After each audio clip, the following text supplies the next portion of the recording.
Have you ever found yourself just stuck on the phrase, I don't know? Yeah, we all say it. But if you rely on it too much in English, it can really bring a conversation to a screeching halt. So if you're looking to sound more natural, more confident, well, you've come to the right place. We're going to dive into some fantastic alternatives that will totally change the game for you. I mean, just think about it for a second. Someone asks you a question, you reply, I don't know, and then what? Crickets, right? The conversation just hits a brick wall. And that's exactly why we're calling it a communication dead end. And that's really the heart of the problem. That one little phrase can make you sound unconfident, unhelpful, or maybe even like you're just not interested. But here's the good news. This is an easy fix. In this explainer, we're going to give you a whole new toolkit of phrases so you can handle these moments with total confidence and, honestly, a lot more style. All right, section 1, the I don't know problem. Let's dig into why how you say it makes all the difference. Okay, on to section 2, simple, everyday alternatives. We're going to start with some easy, casual swaps you can literally start using today. So here's a quick peek at our first batch of tools, perfect for your day-to-day chats. We've got simple ones like I'm not sure, and some, more colorful ones like I haven't got the faintest idea. Let's break them down.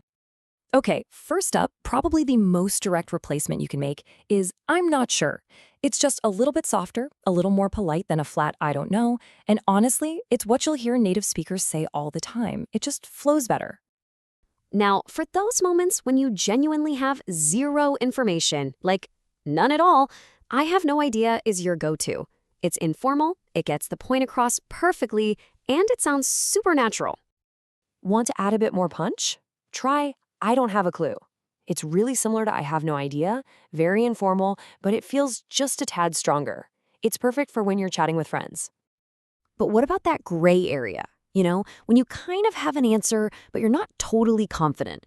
This is where I'm not 100% sure is just brilliant. It shows you've got some knowledge, but you're also being honest that you don't have all the facts. And for those of you who want something a little more advanced, a little more emphatic, give this one a try. I haven't got the faintest idea. It's a fantastic way to say you know absolutely nothing about something. It does have a bit of a British feel to it, and it really makes an impression. All right, let's switch gears. We're moving out of casual hangs and into the workplace. This is your toolkit for more professional or formal situations. So here's what's coming up, and I want you to notice something here. These phrases aren't just about saying you don't know. They're about taking control, showing you're responsible, and being helpful, even when you don't have the answer right there and then. Oh, this one is a secret weapon for sure. Saying that's a good question is a total power move. First, it makes the other person feel smart, which is always good. And second, it buys you a few precious seconds to think without any awkward silence. It's perfect. This one is all about professionalism. Instead of just stopping the conversation, you're showing initiative. You're basically saying, I don't have that info on me right now, but you better believe I'm going to find it for you. That sends a really strong, positive message. Being helpful doesn't always mean having the answer yourself. Sometimes the most helpful thing you can do is point someone in the right direction. Saying, I'm not the best person to ask is a super collaborative way to handle a question. You could even follow it up with who they should ask. Here we have a really direct, but still very respectful, way to delay giving an answer. It clearly says you can't respond at this moment, but, and this is the most important part, it includes a promise to follow up. It shows you're taking them and their questions seriously. Now, this one is for setting some clear boundaries. Saying sorry, that's beyond me, is a strong but still polite way to communicate that a topic is completely outside your field of expertise. It's honest and it leaves no room for doubt. Okay, last section. We have all these awesome new phrases in our pocket. So the big question is, how do we know which one to pick and when?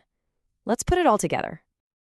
And here it is, your personal cheat sheet. So if you're in a casual chat, go for something like, I have no idea, or I'm not sure. In a professional meeting, I'll need to look into that is a fantastic choice. Need to buy yourself a second to think? That's a good question, is your best friend. And if you need to point them elsewhere, I'm not the best person to ask works like a charm. This is your key right here.